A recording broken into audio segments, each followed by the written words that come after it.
Musailamah, the false prophet. Musailamah.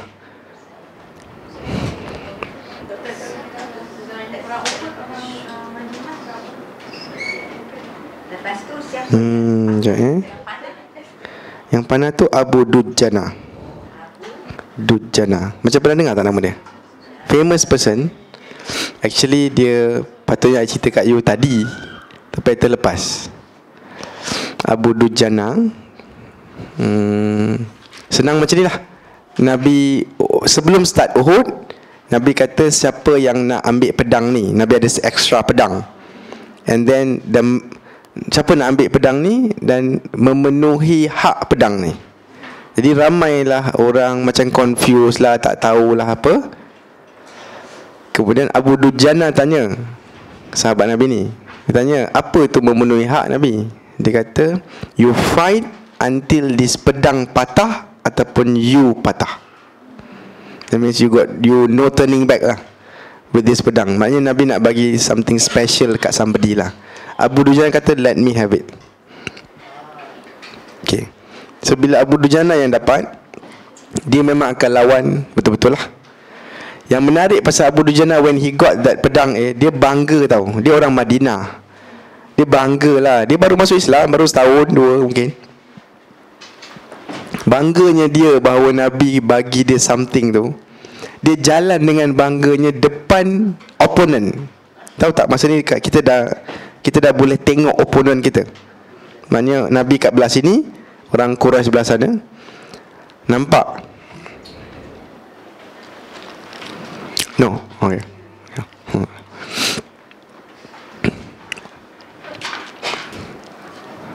So dia akan jalan dengan bangga, dan orang Islam tak boleh jalan macam tu. Okay, kita kena jalan macam normal lah. Tapi hari tu dia jalan dengan bangga. Dan Nabi bila tengok dia jalan, sahabat-sahabat Nabi macam pelik, apa jalan macam ni kan. Kita kena ada insut tawaduk kan, relax lah. Tapi dia jalan dengan bangga, apa tah, Allahu'alam macam mana. Sampai Nabi kata, this kind of walk ialah jalan ataupun gaya yang paling dibenci oleh Allah.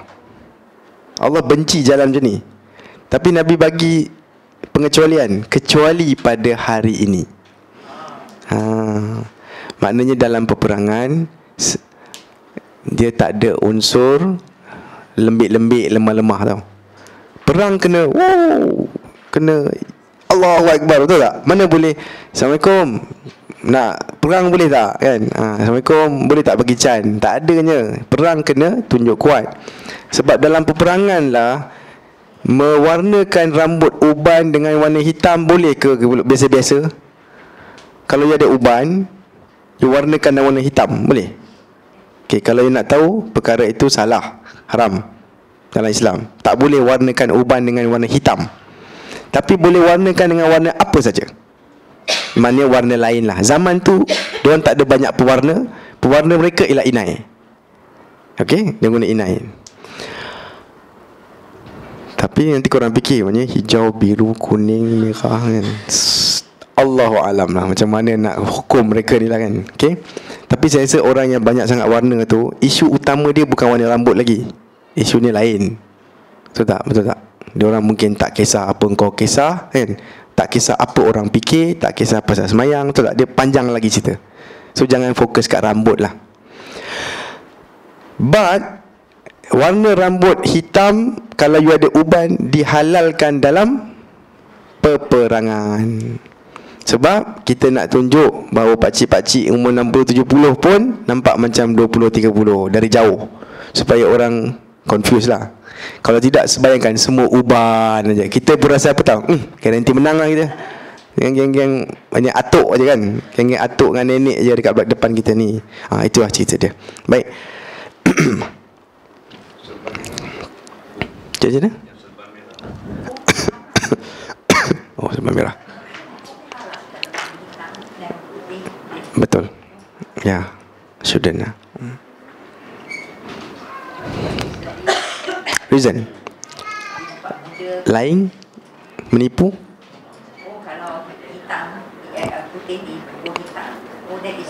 That is connotes menipu lah. You deceiving. Dia naik pula semua putih, dia hitam. Betul, orang yang warna. Betul. Whatever you do, sekejap lagi. Yes, yes. Putih tapi ada hitam bawah. Okay. Tak urai dah.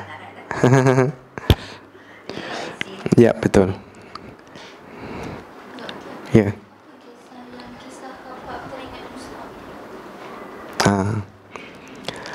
Kan cerita Mus'ab kena potong tangan semua. Khabbab Ibn al-Arad kita dah cerita dalam Sirah 1. Okey tak? Pernah dengar? Sirah 1. Siapa yang tentang Sirah 1? Siap kau. Khabbab Ibn al-Arad dia kena seksa oleh dia punya master perempuan namanya Ummu Anmar. Siksaan dia ialah dia ni tukang besi. Dia hamba. Kerja dia lah sebagai tukang besi. So tukang besi akan sentiasa ada api kat depan dia untuk dia leburkan besi. Jadi dia kata dia duduk macam biasa. Dia masuk Islam tapi senyap lah, sebab dia hamba, tak boleh bising-bising. Dia masuk Islam. Antara orang 40 orang pertama yang masuk Islam, Khabbab lah. Dia duduk, tiba-tiba dia kata, gelap, aku nampak gelap. Bila aku tengok atas kan dia akan mencangkung buat kerja kan. Bila aku tengok atas, nampak semua saudara mara bos aku. Bos dia bos perempuan namanya Ummu Anmar. And the next thing aku perasan ialah aku dah berdarah dah muka aku, badan aku semua. So dia tahu dia kena pukul lah. Kena pukul sampai pingsan. Sejak dari hari itu, hampir setiap hari bos perempuan dia akan datang kedai. Kan kerja dia buat besi, buat apa-apa. Dia akan ambil besi yang tengah terbakar, yang tengah panas menyala tu, dan dia akan seksa Khabbab. Khabbab boleh buat apa? Jerit ajalah. Allah, Allah tu. Dia dan diorang suruh dia keluar dari Islam, dia tak nak. Jadi akhirnya dia akan kena lah. Every time, anytime bos dia rasa ada mood nak seksa orang, dia ambil. Akhirnya badan dia teruk sangat kena Khabbab. Dan dia akan jumpa Nabi. Dia kata, dia akan tanya Nabi. Ni kat Mekah macam cerita ni. Dia kata, mata ya Rasulullah. Ila mata. Sampai bila wahai Nabi? Kau tengoklah aku tengah kena apa ni, sampai bila? Maka waktu itulah Nabi akan cakap, kamu kaum yang kurang bersabar. Sebab orang dulu masa dulu orang jadi la ilaha illallah, dia kena apa tahu? Kena potong gergaji tahu, sampai terbelah dua badan dia. Gergaji, imagine gergaji. Krek. Ada orang tanya soalan yang baik, sampai mana orang tu akan mati? Sebab saya kan medik kan. Soalan daripada student, pandai juga dia. Dia akan sedar sebenarnya. Logiknya kalau kepala dah belah dua, dah tak hidup dah kan. So dia nak tahu berapa minit ke apa ke orang tu kena tahan. Baguslah soalan tu. Setahu saya kalau dia gergaji sampai sini dia hidup lagi, kat sini dia dah mati dah. Sebab dia dekat base of skull. Dia akan kena benda-benda penting lah. Dia punya apa? Mana geng medik? Biasa geng ke yang apa? Gitulah. Okay. Dan Nabi kata kau tak bersabar. Orang dulu ada yang orang jahat lah, orang kafir tak suka dengan Islamnya mereka ni. Dia guna sikat besi tau. Besi. Dan dia sikat kulit dia ni dengan daging dia keluar masa dia hidup ni. Dan kau kena baru pada Nabi lah. Kalau nak bandingkan dulu, kau kira okey lagi. Dan sebenarnya kan ini nasihat Nabi untuk Khabbab sahaja tau. Nabi tak cakap dekat Ammar, Yasir, Sumayyah. Nabi kata kau tak bersabar. Tak. Nabi cuma cakap kat Khabbab je. Ada unsur profesi sebenarnya. Masa you bayangkan Khabbab kena besi, dia jumpa Nabi. Nabi sampai bila Nabi mintalah doa kat Allah. Nabi kata apa? Kau tak sabar. Bunyi hadis tu macam kasar tak? Like, kenapa Nabi kasar kan? But you know what? Khabbab sendiri akan mengaku, betul aku tak sabar. Sebab kan Sumayyah dengan Yasir akan mati, tapi Khabbab ni dalam kena seksa ni, dia akan hidup lama. Nabi akan wafat, dia hidup lagi. Abu Bakar akan mati, dia hidup lagi. Umar, zaman Umar nanti Umar akan tanya dia, Khabbab, mana ni kau punya luka-luka tu? Tak, mana cerita sikit kau kena macam mana dengan Ummu Anmar dulu dekat Mekah. Dia tak payah cakap apa, dia angkat baju je. Umar tengok macam, aku tak pernah tengok luka macam ni lah. Maknanya dah hancur dah badan dia. Dia akan ada healing. Faham tak? Dia akan healing, tapi kulit akaknya dia kedut gitu ginilah kan. Kita orang tengok badan orang macam ni. Teruk tak dia kata? Nanti Khabbab dia akan dapat pencen yang banyak dari kerajaan. Dia akan ada anak yang ramai, happy life. Dia akan duduk rumah, punya kayanya dia akan ada baitul mal sendiri. Maknanya satu rumah kecil kat tepi rumah dia yang tak berkunci, dia akan sentiasa replenish, tambah beras bagi kita punya ni lah, letak gandum, letak roti. Siapa nak ambil tak payah tulis nama. So orang miskin akan pergi je dekat Khabbab punya rumah, ambil apa yang perlu, pergi, esok lusa datang lagi. Kaya tak? Nanti Khabbab akan dekat mati, dia akan beli kapan siap-siap. Tengok kain kafan dia nanti. Orang kaya, so anak dia pergi beli, dia nangis. Anak dia kata, kenapa nangis ayah? Engkau kan sahabat Nabi. Kan Nabi sayang kau. Nabi akan mati dalam keadaan redha dengan kau. Dia kata, engkau tak tahu, katanya. Dulu memang aku susah ni. Dan orang yang susah dengan aku semua dah mati dalam susah. Tapi aku susah dan aku dah senang. Dan senang aku sangat senang. Aku takut Allah dah kira senang ini dan tak ada bayaran dah nanti. Takut tak ada balasan kat syurga. Dia takut. Betul tak Nabi kata kau tak sabar? Seolah macam Nabi kata, one day kan, you will look back and kau akan cakap, sikitnya aku kena sebenarnya banding dengan nikmat yang aku dapat. Khabbab sendiri mengaku lepas tu. Kemudian kata, kau tahu tak kain ni punya lembut kan? Punya lembutnya kain. Kalau kau tahu dulu masa zaman Uhud dulu, kami tak ada kain tau nak tutup Mus'ab bin Umair. Dan tak ada kain pun untuk tutup Hamzah yang kena potong sana sini, hidung kena potong, lidah kena potong, kan mengerikan. Tapi kita tak cukup kain pun nak tutup dia orang. Tengok aku sekarang, kain kapan aku punyalah mewah. Itu cerita Khabbab Ibnu Khabbab, bukan Khabbab. His business flourish and then he will get also pension from the government. Sebab dia veteran perang.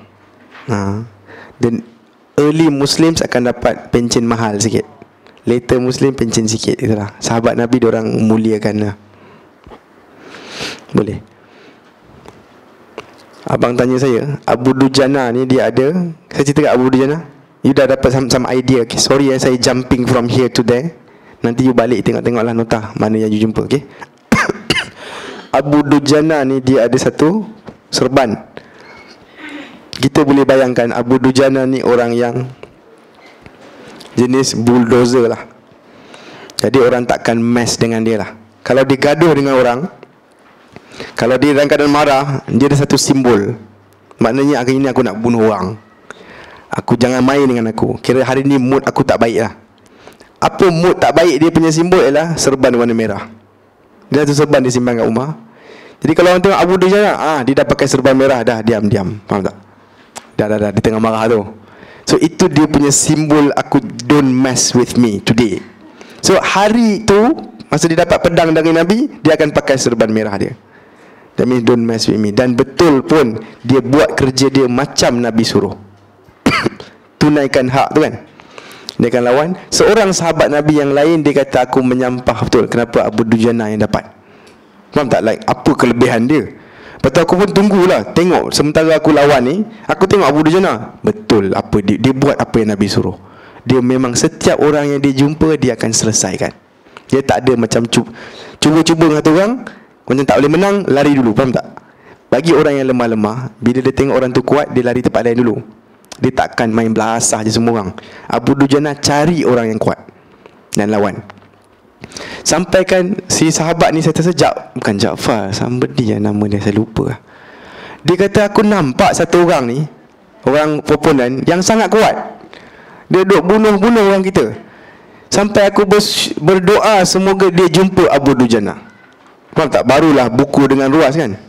Dan bila jumpa Abu Dujana, selesaikan dia. Baru aku faham memang dia menunaikan hak apa yang Nabi suruh dan pedang itulah. Okey.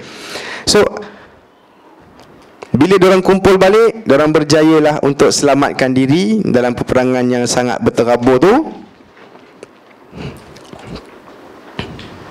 Dan masa inilah nanti ada seorang lelaki namanya Ubay ibn Khalaf. dia dekat Madinah, dekat Mekah, dia selalu siapkan dia punya kuda. Bila Nabi lalu kan, dia kata, Muhammad, kuda ni power tau. Kuda aku ni power. Satu hari aku nak naik kuda ni, aku nak bunuh kau. Maknanya dia macam bercita-cita nak berperang dengan Nabi. Ubay ibn Khalaf orang jahat. Aku nak bunuh kau. Tapi akhirnya kan, banyak kali sangat cakap aku akan bunuh kau. Sebenarnya benda ni kurang ajar tau. You tak ada tau jumpa orang, I will kill you. Mana boleh. Apatah lagi kalau itu kampung awak sendiri. Nabi ni orang Mekah, dia ada family dia. Tapi Ubay bin Khalaf sangat kurang ajar. Dia kata, I will kill you one day. Akhirnya Nabi dah menyampah. Nabi cakap satu hari, bila dia ulang-ulang cakap, I will kill you, I will kill you, Nabi kata, bukan Ubay, sebenarnya aku yang akan bunuh kau nanti. Bila dia cakap macam ni, baru menggigil Ubay. Sebab Ubay ibn Khalaf orang yang cakap entah apa-apa. Tapi bila dapat dari orang baik ni punya mulut, kan orang Nabi kan orang yang amanah, orang yang kurang cakap benda mengarut, tak cakap benda mengarut. Bila orang macam ini cakap, dia mahal, faham tak? So Ubay balik, dia fikir, mati aku rasa aku akan mati ni. Dia cerita kat isteri dia. Dia kata, bang, kalau dia cakap jangan main-main. Sebab dia terkenal sebagai Al-Amin, tahu tak? Itu kelebihan orang yang jaga perkataan dia dan orang yang lurus jalan dia. Betul tak? Perkataan dia mahal tau. Okay, so then Ubay ada dalam otak dia lah, I have to kill him. Kalau tidak, he will kill me. So dalam peperangan Uhud nanti, Ubay akan jerit, Muhammad. Nabi akan tengok, oh, rupanya Ubay memang dah siap atas kuda dia. Di mana dia tengah target mana Nabi kan. Dia kata, siap kau. Dia pun pacu kuda dia menuju ke Nabi. Sahabat-sahabat lain akan kerumun Nabi. Nabi kata, hari ni kau biar aku yang buat. So diorang tepi.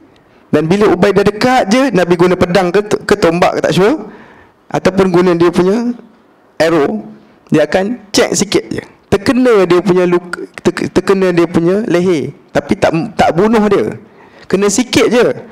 Terus Ubay buat apa tahu? Bawa kuda jauh-jauh, matilah aku. Sebab dalam otak dia sentiasa apa? Muhammad will kill me. Dia tak tahu luka dia banyak mana tau. Mati. Bila sampai kat kawan-kawan dia, kawan dia, relax. Diorang tengok luka dia, alah sikit je, tak mati aku hari ni katanya. Luka ni akan buat aku mati, dia kata. Dia confident sangat Nabi akan bunuh dia. Sebab Nabi dah cakap. Mahal kan? Mahal cakap orang baik-baik ni. Dan betul pun luka tu akan, mengikut riwayat, akan infected dan dia akan mati kerana perkara tu. Yes, he will die. Oh, tak masuk Islam ni, tak sempat ni. Ceritanya ialah, kalau korang nak tahu, Nabi Muhammad tak pernah bunuh orang. Nabi kan berperang sampai 19 kali ke 18 ke 17 mengikut riwayat. Pernah dengar ke maka Nabi pun memenggal kepala orang itu? Tak pernah dengar kan? Memang Nabi tak pernah buat. Pelik kan? Nabi berperang, dia dekat depan sekali, kadang-kadang kat tengah, kadang-kadang kat belakang, tapi Nabi tak pernah bunuh. Siapa tahu? Siapa pernah dengar cerita ni? Nabi tak pernah bunuh orang. Tapi bila fikir balik, betul juga siapa orang yang Nabi bunuh? Abu Jahal Nabi tak bunuh, Abu Lahab Nabi tak bunuh, macam orang jahat-jahat semua Nabi tak bunuh. Memang Nabi Muhammad tak pernah bunuh orang. Itu kenapa? Sebab orang yang dibunuh oleh Nabi akan diseksa 2 kali. Maknanya you akan diseksa teruk dekat dunia, akan diseksa teruk lagi dekat akhirat. Sebab Nabi yang bunuh you. Kenapa bila Nabi bunuh dia jadi macam teruk? Sebab orang paling baik dalam dunia rasa kau patut mati, dan di tangan dia you die. That means you are very bad lah. Dan Nabi kan Nabi rahmah. Dia Nabi yang rahmah. Dia Nabi yang kasihan dengan kita, sayang dengan kita. Disebabkan rahmat dia lah, dia dalam peperangan, dia takkan dia yang panah. Walaupun dia pandai panah, bukan dia yang ambil pedang dan rodok orang sampai mati. Tak, dia akan cakap, tu panah dia. Dia akan suruh orang lain, Sa'ad, tu dia, Talha kat situ. Nabi sendiri tak buat. You perasan kalau you tengok balik sejarah, betul lah, banyaknya Nabi akan cakap, tu kat depan kau tu. Kemudian orang tu akan buat. Why? Nabi nak elakkan tangan dia daripada bunuh orang. Tapi paling dekat dia bunuh orang ialah Ubay ibn Khalaf ni. Paling dekat. Dia punya luka menyebabkan dia infected dan dia matilah. You know what happened? A few years after that, Nabi dah tak ada. Ibnu Umar akan jalan di tempat Ubay Ibnu Khalaf ditanam, dan dia akan dengar ada bunyi orang minta air. Jadi kesian lah kan. Dia pun siapkan air dia. Dia pun carilah mana suara tu. Dia kata air, itulah. Dia pun pergi dekat. Bila dia dekat je, dekat area-area kubur dia tu, ada suara yang akan cakap kat dia, berhenti, jangan bagi air dekat orang ni. Sebab dia ni dah dia ni lah orang yang dibunuh oleh Nabi. Bila Ibnu Umar cek balik, rupanya itu Ubay Ibnu Khalaf yang duk minta-minta tu lah. Dia tak nampak lah Ubay tengah dalam kubur ke apa. Dengan suara je. Dia balik, dia cerita kat orang, aku pergi sana, apa-apa. Kemudian seluruh ceritanya ialah, itulah kubur Ubay Ibnu Khalaf. So the closest you get Nabi ni bunuh orang ialah Ubay Ibnu Khalaf. Menunjukkan Nabi memanglah Nabiur Rahmah kan? Walaupun dia marah dengan Abu Jahal, dia tak nak Abu Jahal kena seksa banyak kali. Faham tak? Dia takkan nak pastikan kau jahat kau biar kena 2 kali, padan muka kau. Nabi tak termasuk golongan macam tu. Tapi kan Nabi-Nabi ni dia ada 2 jenis tau. Satu, dia punya kemarahan dia habis. Ada Nabi yang dia dah habis energi lah. Nabi-Nabi tu dia akan cakap, ya Allah, selesaikan diorang. Dia minta, ya Allah, hancurkan diorang. Siapa antara Nabi? Nabi Nuh, Nabi Lut, dan Nabi apa Nabi Musa tak cakap. Kita pasti yang tu lah. Nabi Hud pun kata silap, kamu Samud tu. Tapi ada satu lagi golongan Nabi yang sentiasa, ya Allah, bagi dia can, bagilah can, bagilah can. Nabi Muhammad termasuk yang bagi can tu lah. So kita ada 2 jenis personality. Salah tak salah, bukan kerja kita untuk judge. Tapi manusia memang macam tu. Nabi juga manusia, mereka ada personality masing-masing lah. Okay, settle perang Uhud. Habis perang Uhud.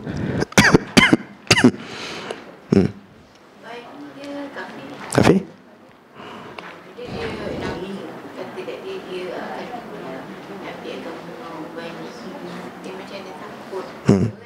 Kenapa? Macam percaya tentang kehebatan Nabi lah. Okey. Akak tanya, dia kata, bukankah Ubay Ibnu Khalaf ini bukan Islam? Bila Nabi kata I will kill you, kenapa dia macam beriman pula? Kan?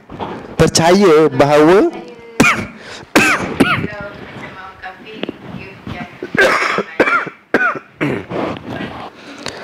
sebab sebagai manusia Nabi memang baik.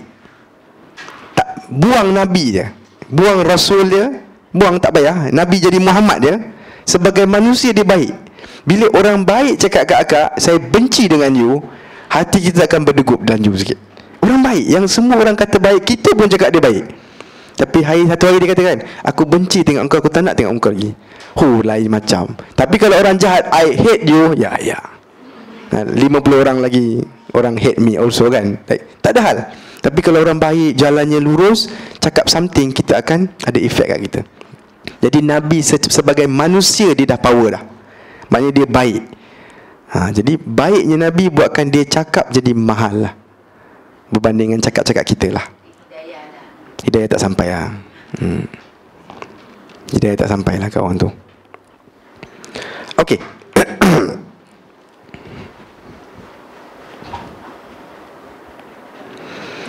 Masa habis peperangan,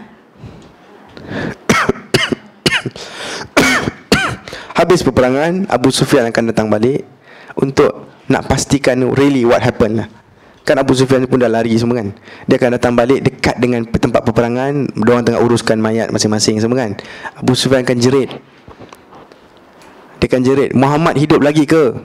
Masa tu Nabi ada, Abu Bakar ada, Umar pun ada. Nabi kata jangan jawab. Dia jerit, Muhammad, kau hidup lagi ke tak? Dia nak pastikan. Dia dengar Muhammad dah mati. Lepas tu bila tak ada bunyi, dia tanya, Abu Bakar, kau hidup lagi ke tak? Kau ada tak sana? Dia jerit kuat-kuat. Nabi kata jangan jawab. Kemudian dia jerit lagi, Umar, kau ada tak sana? Kau hidup tak? Nabi kata jangan jerit, jangan jawab. Kemudian Abu Sufyan pun macam happy lah, tak ada siapa jawab kan. Yeay, kita dah bunuh semua orang. Dia happy lah. Tapi happy dia Umar tak boleh terima. Mana boleh bagi orang tu happy Nabi? So Umar cepat-cepat jawab, tak, semua hidup lagi kita. Maksudnya Nabi tak sempat lah halang Umar daripada jawab. Umar dah jawab dah. Mana boleh bagi dia orang happy? Faham tak? Kita yang kena happy. Gitulah.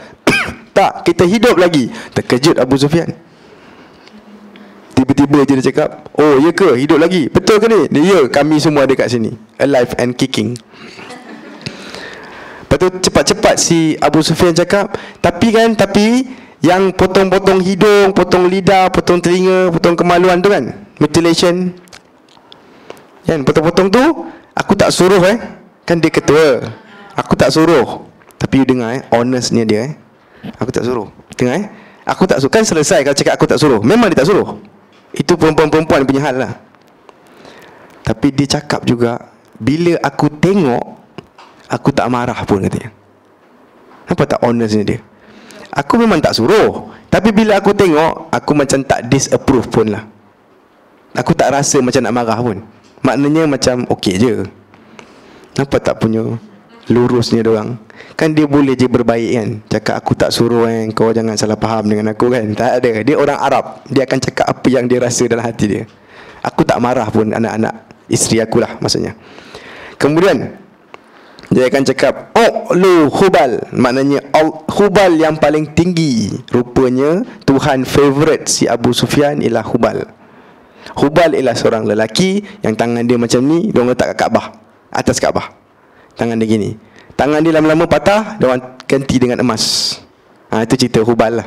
Hubal ni dibawa daripada Syria oleh Amru ibn Lu'ay. Dan Nabi kata, aku nampak Amru ibn Lu'ay, dia 500 tahun sebelum Nabi Muhammad lahir. Amru ibn Lu'ay ialah orang yang introduce berhala di Mekah. Cek hadis tu ada hadis yang sahih. Dia lah orangnya Nabi kata, aku nampak dia jalan di neraka sambil intestine dia tengah diseret. Dia orang tanya dia, kenapa Nabi dia macam tu? Kerana dia lah the first guy to introduce berhala kepada orang Mekah. Daripada dia lah start Hubal, kemudian Manat lah, apa semua tu lah Oh lu Hubal. Kemudian Nabi kata, Umar jawab. Umar kata, nak jawab apa? Nabi kata, jawablah, kami ada Allah. Macam itulah kami ada Allah. Allah ialah pembantu kami dan Allah tak bantu kamu, gitulah. Kemudian Abu Sufyan akan cakap, biasalah faham tak? Biasalah, peperangan kan kadang-kadang kita menang, kadang kau kalah. Kadang-kadang aku menang, kadang aku kalah. Dia nak cakap apa? Jangan ambil hati sangatlah. Relax lah kan. Kan tahun lepas aku menang, kau kalah. Tahun ni aku menang, faham tak? Dia nak cakap itulah. So kemudian Nabi kata, jawab Umar. Jangan cakap biasalah, jawab. Apa dia? Jawab Umar apa tahu? Tak. Orang yang mati di kalangan kami masuk syurga, orang mati di kalangan kamu masuk neraka. Tak sama. Kadang menang, kadang kalah, tak ada hal. Kemudian last kali Abu Sufyan cakap apa? Umar, dekat sikit, aku nak tanya satu benda last. Sini. Dia pun pergi dekat sikit. Dia cakap Umar je lah. Boleh jadi dia nampak Umar, boleh jadi dekatnya ialah mungkin 200 meter ke, yang boleh jerit lah. Dia kata, aku nak tanya last, Muhammad hidup ke tidak? Kan tadi kau dah cakap ya kan, mungkin kau tipu aku saja, tak nak bagi aku happy. Last aku tanya, demi apa saja hak yang aku ada atas kau? Sebab diorang macam mana pun saudara tau. Please Umar, Muhammad hidup ke tidak? Dia kata hidup lagi. Abu Sufyan akan cakap apa tahu? Aku percaya dekat engkau dan aku tak percaya dengan Ibnu Qami'ah tu. Bayangkan Abu Sufyan kafir, dia kata aku lagi percaya cakap engkau sebab engkau orang Islam, dan aku tak percaya dengan cakap tentera aku sendiri. Ibnu Qami'ah confident dia dah bunuh Muhammad dah. Ibnu Qami'ah kat Umar tengah happy tu. Tapi Abu Sufyan tak yakin dengan dia, menunjukkan bahawa diorang dah faham dah, orang Islam orang yang lurus. Dia tak ada kona-kona. Kan, orang Islam orang baik. Kalau dia cakap ya, ya. Kalau cakap tidak, tidak. Semoga kita semua boleh jadi orang Islam yang macam tu. Okay, good. Alright, 70 orang Islam akan mati dalam perang Uhud. Bila balik ke Madinah, kan ada banyak kematian sebenarnya. The first time dalam peperangan ni kita banyak orang mati. Maka bila balik Madinah, orang mula meratap, Hamzah kan mati. Nabi sampai cakap apa? Tak ada siapa ke nak nangis untuk Hamzah. Cuba dengar baik-baik. Meratap kan tak boleh. Apa maksud meratap? Ya Allah, kenapa ambil dia, matilah kami, anak-anak ni siapa nak jaga? Faham tak? Itulah, itu meratap. Kemudian pukul dada, itu meratap. Tarik rambut, biasanya perempuan lah ni akan buat. Nangis, jerit-jerit, dan kadang-kadang salahkan Tuhan, salahkan takdir. Itulah style meratap namanya. Koyak-koyak baju pun ada, nak tunjuk dia punya stres dia tu. Meratap rupa-rupanya masih halal lagi dalam Islam. Belum haram lah ceritanya. Itu masih budaya Arab lagi. Nabi sendiri cakap, kenapa senyap sangat? Bisinglah sikit. Kan mati dah orang kita, faham tak? Sebab Nabi sendiri orang Arab. Maknanya, kalau ada kematian, kenapa senyap? Mana kesedihan? Show your sadness. Nabi cakap, tak ada siapa ke nak meratap untuk Hamzah. Buatlah something. Maka diorang akan start meratap. Nabi suruh. Kemudian nanti Nabi cakap, lepas hari ini jangan siapa-siapa meratap lagi, sebab Allah melarang meratap. Gitu lah, faham tak? Maknanya budaya yang biasa, Nabi sendiri pun orang Arab, dia follow lah. Rupanya Allah akan cakap, dua-duanya jangan buat. Sebelum Nabi sampai, saya dah cerita laju sikit ni, kita bayangkan tentera tak sampai lagi, tapi dah ada utusan sampai dah, kata kami on the way balik. Ada seorang perempuan, dia tanya dekat tentera mana-mana yang datang awal sikit, Nabi mungkin belakang-belakang sikit. Nabi aku macam mana, dia tanya. Dia orang Ansar tau perempuan ni. Nabi aku macam mana? Dia perempuan, dia panggil wanita Banu Dinar. Itu je dia punya nama dalam hadis lah. Nabi aku sihat ke? Sebab dia dengar Nabi ada luka apa semua kan. Dia nak tahu Nabi okey ke tidak. Dia takutlah Nabi datang dalam keadaan berbaring ke, betul tak? Ataupun lemah longlai, tangan tak ada. Dia tak boleh terima. Jadi tanya Nabi boleh tak? Tentera tu cakap, akak, Nabi okey. Engkau tanya pasal anak engkau lah. Anak engkau mati katanya. Faham tak? Dia kata ya ke, inna lillah. Katanya inna lillahi wa inna ilaihi raji'un. Lepas tu dia tanya lagi, tapi Nabi aku okey tak? Allahu Akbar. Maknanya okeylah anak aku mati, aku sedih ni, tapi Nabi aku macam mana? Dia cakap, akak jangan sibuklah pasal Nabi. Kau tanya pasal bapak engkau. Apa jadi kat bapak aku? Dia pun dah kena bunuh ni. Innalillah. Dia tanya lagi Nabi aku macam mana. Macam dia tengah, itulah, dia hilang anak lah. Nabi aku macam mana, Nabi aku macam mana. Kemudian orang kata, kau sibuk sangat, abang kau pun mati ke, adik kau mati. Maknanya dalam 3-4 orang dia punya family member mati, tetap dia tanya soalan yang sama, Nabi aku macam mana. Nampak sayangnya daripada Nabi. Boleh jadi masuk Islam baru 2 tahun, setahun kan, tapi dia sayang kat Nabi. Dia tahu betapa pentingnya Nabi dalam hidup dia. Apa dia? Nabi tunjuk dia jalan daripada sembah batu dan kayu kepada sembah Allah. Sangat mahal tau untuk dia lah. Sibuk Nabi mana, Nabi aku sihat ke tidak. Akhirnya orang kata, ni kak, ni dia, Nabi dah sampai. Dia lari kat Nabi, dia tengok muka Nabi dengan apa saja luka yang Nabi ada. Nabi ada luka kan kat muka dia. Dia tengok je, dia jadi happy. Dia kata, kullu musibatin ba'daka jalal. Maknanya semua musibah yang selagi bukan engkau, dia kecil je. Faham? Semua musibah dalam dunia ini, selagi mana bukan tentang Nabi, dia jadi kecil je. Musibah dia hilang anak, hilang apa, hilang bapa apa semua, itu kira kecil lagi berbanding dengan Nabi.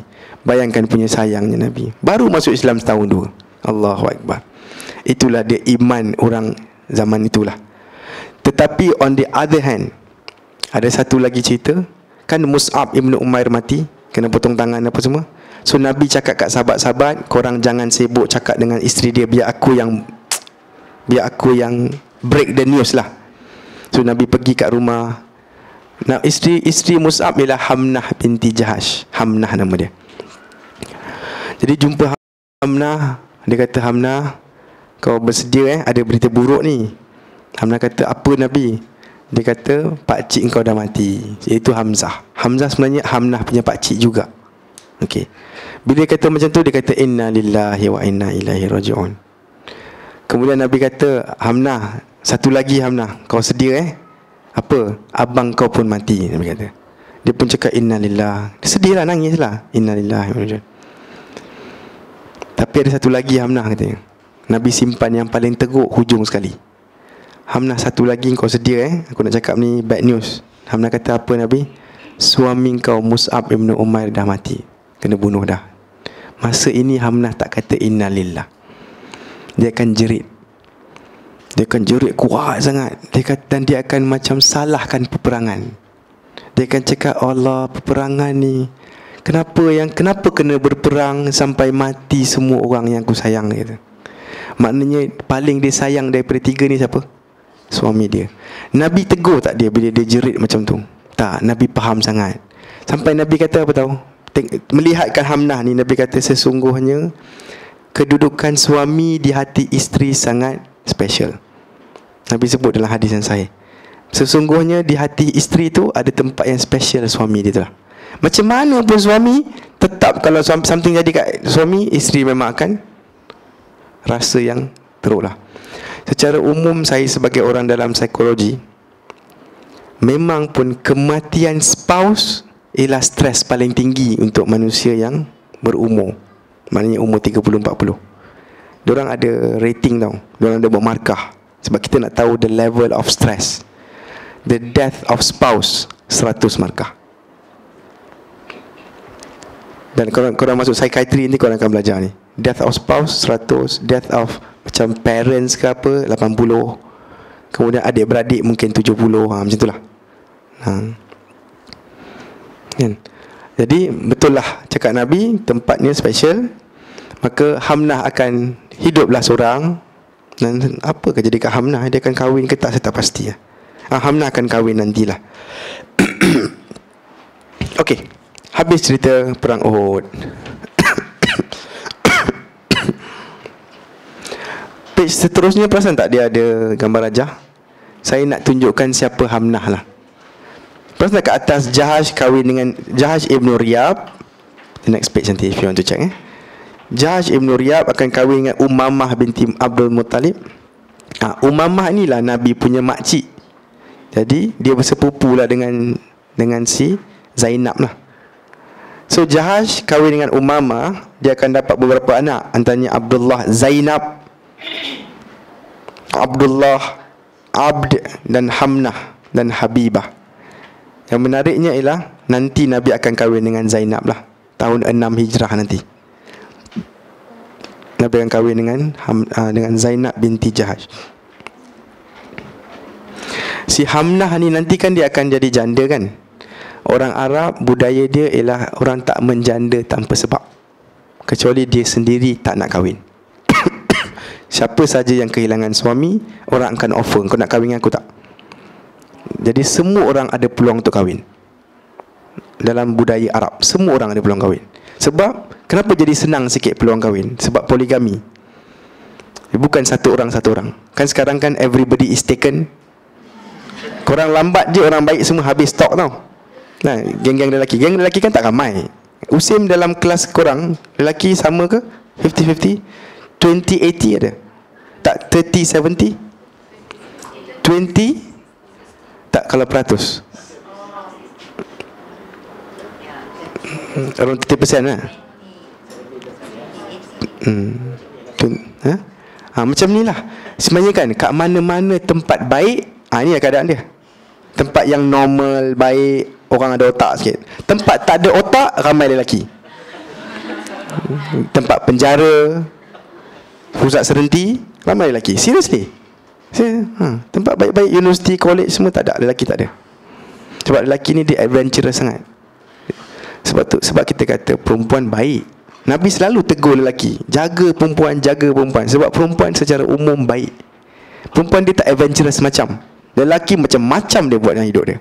Perempuan ni dia takutnya lebih sikit. Jadi dia akan sentiasa berada kat tengah-tengah.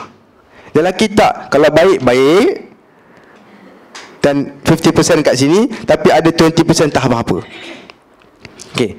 Jadi zaman Arab ialah zaman poligami. Poligami tak bertepi, faham tak? Tak bertepi. 16 isteri pun boleh. Jangan lupa tau, Nabi Sulaiman ada berapa isteri? 90 something 900 ke 99? Satu hari semua tak sihat tu kan. Dia lupa nak cakap, ya, macam please Allah lah. Nabi Sulaiman kata, today aku nak bersama isteri aku semua, dan aku nak melahirkan satu orang setiap isteri, nak jadi gagah, nak jihad di jalan Allah.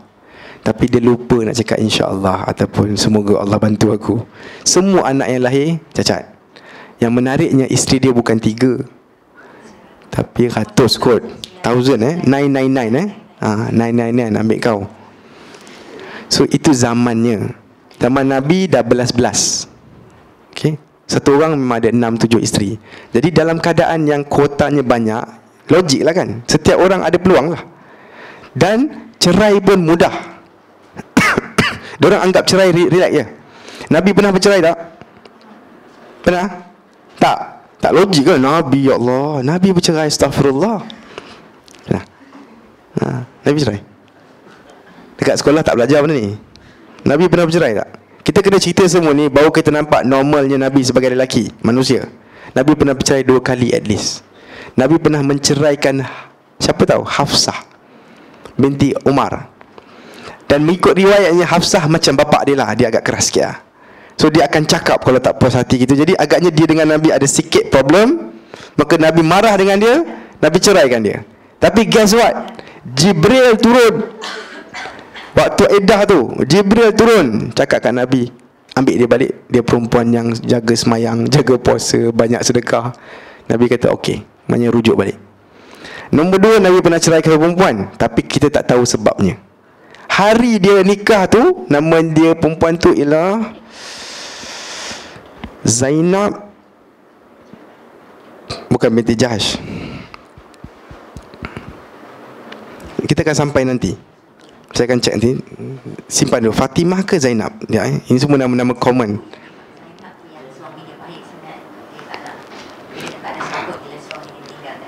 Ummu Salamah.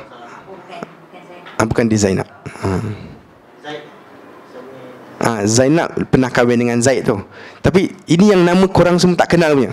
Sebab dia tak termasuk dalam senarai isteri Nabi. Faham tak? Sebab Nabi ceraikan dia hari Nabi nikah. Nikah dah, masuk dalam bilik.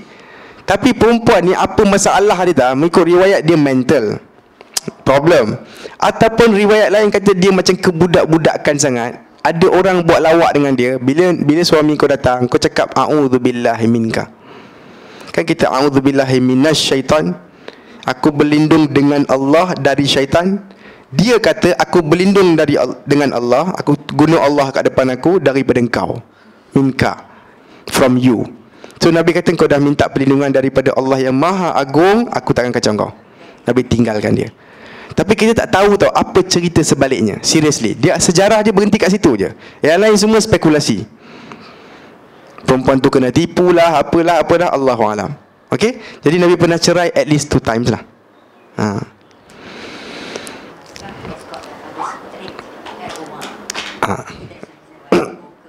Boleh jadi. Itu yang ahli sejarah cuba cakap lah. So cerai is mudah also. Tahu tak Zubair ibn Awam? Korang kenal Asma binti Abu Bakar? Asma binti Abu Bakar? Anak Abu Bakar baik kan? Asma dia yang tolong dalam hijrah tau. Saya tak ceritalah banyak-banyak sangat. Dia yang perempuan dipanggil Zatun Nitaqain, pemilik 2 tali pinggang. Sebab tali pinggang dia ambil dia sebenarnya perca kain je tali pinggang dia orang tu, yang boleh dikoyak. Tali pinggang saya tak boleh koyak, tahu tak? Tali pinggang kita tebal, nak cakap ada yang buat dari kulit semua kan. Tali pinggang dia orang perca kain je sebenarnya. Jadi dia ambil tali dia sebab dia nak bundutkan makanan Nabi ni. Dia tak tahu nak buat macam mana, dia koyak tali pinggang dia, dia ikat balik. Maknanya pakaian dia macam rope lah masa tu. Dia orang simple tak pakaian. Kalau perlu tampal sini, faham tak? Diorang tak cukup kain. Jadi masa tu kain dia mungkin jenis tutup gitu je, dan diorang tak ada duit nak beli butang yang cantik-cantik tu. So dia ikat baju dia. Dan satu ikatan lagi dia ikat makanan. Bila jumpa Nabi nampak ikatan makanan sama warna gitu kan dengan kau punya belt, maknanya kau koyak daripada sini lah kan. Dan Nabi pun start panggil dia pemilik 2 tali pinggang. Tapi orang baik ni akan diceraikan suami dia. Orang baik ni akan diceraikan suami dia. Suami dia pun bukan orang calang-calang, Zubair ibnu Awam. Dan Zubair terkenal sebagai orang yang sangat jealous. Jealous gila-gila. Mungkin sebab itu diorang stres kot. Dan Zubair pula, korang jangan stres lah dengan semua ni tau. Saya nak ceritakan betapa normalnya mereka. Zubair pun terkenal sebagai orang yang cepat tangan. Dia senang pukul. Jadi Zainab, Asma lama-lama tak tahan lah. Mengikut satu riwayat, ni cerita dia, Zubair pukul isteri dia. Ada tak puas hati tu, dia jealous apa tu. Jangan lupa tau, Zubair ini ialah ahli syurga tau. 10 dia jamin So Zubair pukul isteri dia. Asma menjerit. Bila dia menjerit, Abdullah ibnu Zubair, anak, meluru masuk dalam bilik. Sekejap. Dia ketuk pintu lah. Mak, kenapa? Kan tak? Zubair kata, kau jangan masuk. Jangan sibuk lah. Ni anak ni, bapak ni kan. Kau jangan sibuk. Kalau kau masuk, aku ceraikan mak kau. Itulah. Tapi mana boleh mak kena pukul, dia diam. Dia masuk juga. Dia masuk, tak apalah, cerai-cerai lah. Faham tak? Dia kata bapak jangan buat macam ni. Dia sound bapak dia. Sebab dia sound bapak dia ke apa tu, bapak dia terus ceraikan mak dia. Dah tua-tua dah sebenarnya. Dah mungkin umur 56-60an kan. Maka tercerailah mereka berdua. Sampai ke hujung cerita. Kita tahu cerita dia punya romantik je kan. Sebab tu saya tak suka cerita separuh-separuh. Nanti dia akan jadi kita ni tak tercapai. Mereka ni manusia yang ada perasaan, ada perangai. Dan Zubair tahu dia tak boleh kontrol. Dia tahu dia tapi dia warrior lah. Jadi Umar pun terkenal sebagai orang yang agak keras dengan isteri dia. Umar pernah nanti melamar Ummu Kulthum, anak Abu Bakar yang Abu Bakar tak jumpa. Abu Bakar akan mati, wife dia akan mengandung, dan wife dia akan lahirkan Ummu Kulthum namanya. Ummu Kulthum tu nanti akan dilamar oleh Umar. Umar khalifah tau. Ummu Kulthum boleh relax, aku tak nak kahwin dengan dia. Khalifah nak kahwin dengan kau, presiden nak kahwin dengan kau, smart, power, semua orang respect. I don't want. Why? Aisyah akan jumpa adik dia. Aisyah akan jumpa adik-beradik kan.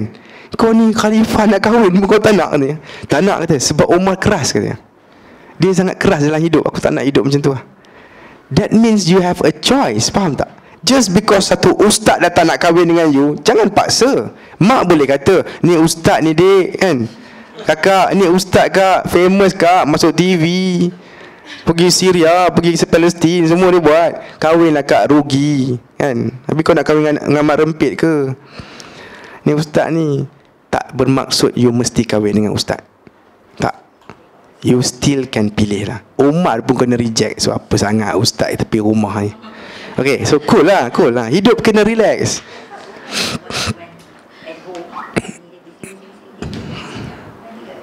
Ada juga dia pernah cakap kat Nabi, bini aku pun start bising dah.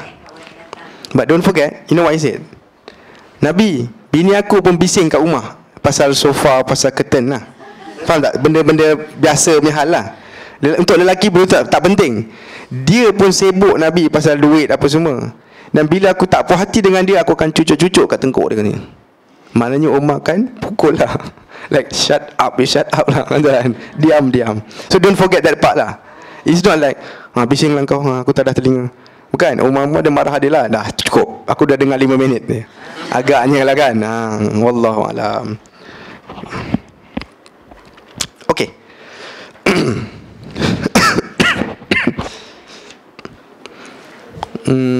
Okay, tahun 4 Hijrah kita tengah progress. Korang rasa nampak happy ke tak? Tunjukkan happy sikit. Tahun 4 Hijrah akan berlaku peristiwa-peristiwa yang agak menarik kerana ada unsur fiqh. Korang tahu tak kunut subuh? Sebelum cerita ni, kunut subuh yang kita faham, yang kita buat tu, yang Imam Mazhab Syafi'i dan Malaysia buat tu, kunut subuh tak dikenali lagi. Setelah 4 Hijrah akan start kunut subuh sebenarnya. Cerita dia macam ni. Ada 2 peristiwa. Peristiwa pertama Ar-Raji'. Nabi disuruh oleh satu kumpulan orang untuk hantar 10 orang ataupun beberapa cikgu. Kami nak belajar Quran, belajar agama. Nabi sangat happy.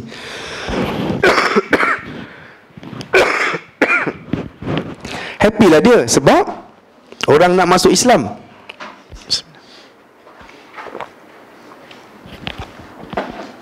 Hantarlah 10 orang. Bila sampai 10 orang, rupanya yang panggil tu ialah musuh Nabi. Dia orang nak buat apa tau? Nak bunuh je. So yang kerumun dalam 100 orang. Betul tak 100? Betul? 100 orang. 100 orang akan kerumun dia orang ni dan bunuh 10 orang ni. 7 orang akan dibunuh. 3 orang akan lari naik atas bukit. Kena panah semua tu, macam tak kena. Akhirnya orang bawah kata, orang bawah ni orang Quraisy lah, geng-geng orang Badawi sebenarnya. Dia kata turun je, kita buat perjanjian. Nak, kita tak bunuh kau, turun je. 3 orang ni percaya dengan dia orang, turun. Saya sebut tak 7 orang kena bunuh tadi? Okey, saya berhenti sekejap. 6 orang kena bunuh. Orang ketujuh ni nama dia Asim bin Thabit. Betul tak? Saya nak cerita sikit lah. Asim bin Thabit ni dalam perang Badar, dia sudah buat banyak hal. Dia Islam, dia dah bunuh orang besar lah. Orang besar musuh, nak mau perang. Jadi family orang besar tu bernazar, kalau aku jumpa si Asim ni mati, aku nak potong kepala dia, potong tengkorak dia. Ni gila ni. Dengan tengkorak dia ni, aku nak minum wine.